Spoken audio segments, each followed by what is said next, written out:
கோடநாடு வழக்கில் நீதிமன்றத்தில் ஆஜராகாத தீபு, சதீசன், சந்தோஷ் சாமி ஆகியோருக்கு பிடி வாரண்ட் ஆனது பிறப்பிக்கப்பட்டிருக்கிறது. கூடுதல் விவரங்களை செய்தியாளர் ராகவேந்தர் வழங்க கேட்கலாம். ராகவேந்தர், 3 பேருக்கு பிடி வாரண்ட் ஆனது பிறப்பிக்கப்பட்டிருக்கிறது. விவரங்கள் என்ன? ராஜலட்சுமி, கோடநாடு கொள்ளை வழக்கில் நீண்ட நாள்களாக நீதிமன்றத்தில் ஆஜராகாத தீபு, சதீசன் மற்றும் சந்தோஷ் சாமி ஆகியோருக்கு பிடிவாரண்ட் பிரிக்கப்பட்டுள்ள மாவட்ட நீதிபதி முரளிதரன் உத்தரவிட்டுள்ளார்.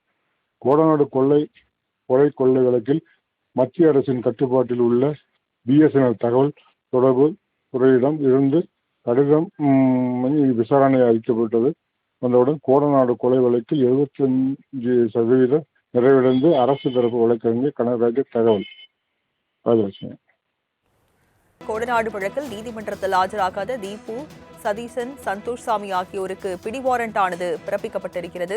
கூடுதல் விவரங்களை செய்தியாளர் ராகவேந்தர் வழங்க கேட்கலாம். ராகவேந்தர், 3 பேருக்கு பிடி வாரண்ட் ஆனது பிறப்பிக்கப்பட்டிருக்கிறது. விவரங்கள் என்ன? ராஜலட்சுமி, கோடநாடு கொள்ளை வழக்கில் நீண்ட நாள்களாக நீதிமன்றத்தில் ஆஜராகாத தீபு, சதீசன் மற்றும் சந்தோஷ் சாமி ஆகியோருக்கு பிடிவாரண்ட் பிரிக்கப்பட்டுள்ள மாவட்ட நீதிபதி முரளிதரன் உத்தரவிட்டுள்ளார்.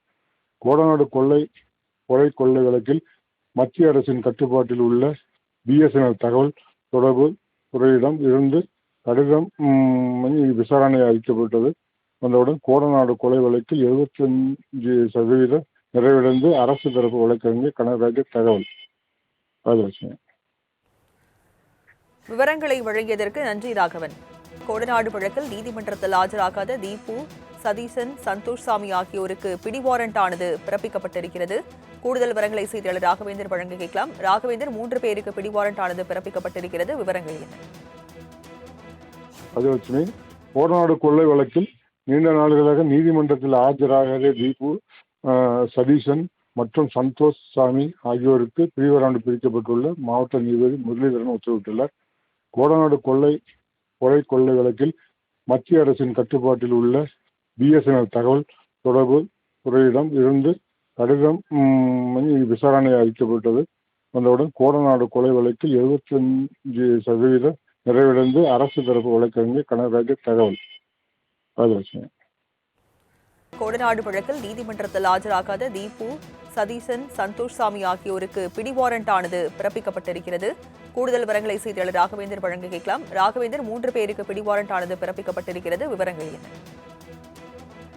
ராஜலட்சுமி, கோடநாடு கொள்ளை வழக்கில் நீண்ட நாள்களாக நீதிமன்றத்தில் ஆஜராகாத தீபு, சதீசன் மற்றும் சந்தோஷ் சாமி ஆகியோருக்கு பிடிவாரண்ட் பிரிக்கப்பட்டுள்ள மாவட்ட நீதிபதி முரளிதரன் உத்தரவிட்டுள்ளார். கோடநாடு கொள்ளை வழக்கில் மத்திய அரசின் கட்டுப்பாட்டில் உள்ள BSNL தகவல் தொடர்பு துறையிடம் இருந்து கடிதம் விசாரணை அளிக்கப்பட்டது.